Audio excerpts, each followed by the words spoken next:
பிஜேபிக்கு ஓட்டு போட்டா என்ன வரும்?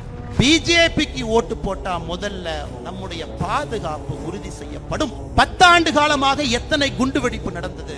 2014 இருந்து 25 வரை நம்முடைய நாடு பாதுகாப்பா இருக்குன்னு ஒரு வார்த்தையை சொன்னா அது சாதாரணமா நடக்கலீங்க. அதே காவல்துறை அதிகாரிகள், அதே NSA, அதே ரா, அதே ஐபி, நமக்கு பயிர் செய்யக்கூடிய அதே அதிகாரிகள். ஆனா என்ன மாறுச்சுனாங்க ஐயா?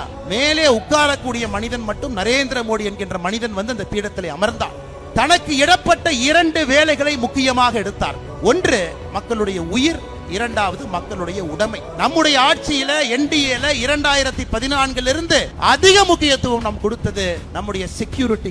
உலகத்துல எந்த நாட்டுல எந்த விஷயம் பெஸ்டா இருக்கோ அதை தேடி கொண்டு வந்து நம்முடைய நாட்டுல வச்சிருக்கோம். ரஃபேலை கொண்டு வந்தோம். இன்னைக்கு பிரதமர் அவர்கள் அமெரிக்கால இருக்கிறார். F-35 விமானம் எனக்கு வேணும்னு கேட்கிறார். இன்று சுக்காய் 57 வாங்குவதா F-35 வாங்குவதா என்று பேசிக் கொண்டிருக்கிறோம். பிரான்ஸ்ல முக்கியமாக அவர்களிடம் நாம் வாங்கியது ஸ்கார்பியன் சப்மரின். போன ஆண்டு பிரதமர் நரேந்திர மோடி அவர்கள் அமெரிக்கா போகும்போது MQ-9 கிரிம் ரீப்பர் ட்ரோன் வாங்கிட்டு வந்தாங்க. 50,000 அடியில பறக்கும். கீழே எறும்பு போனாலும் கூட கண்டுபிடிச்சு. ஆனால் சொந்தங்களே, நீங்கள் கடுமையாக உழைத்து கொடுக்கக்கூடிய ஒரு வரி பணமும் ஒரு பைசாவும் உங்களுடைய ரத்தத்தையும் பாரத பிரதமர் நரேந்திர மோடி அவர்கள் இந்த நாடு பாதுகாப்பாக இருக்க வேண்டும் என்பதற்காக இந்த உலகத்துல பெஸ்ட் டெக்னாலஜி எந்த மூலை முடுக்கில் இருந்தாலும் நம்முடைய நாட்டுக்கு கொண்டு வராங்க.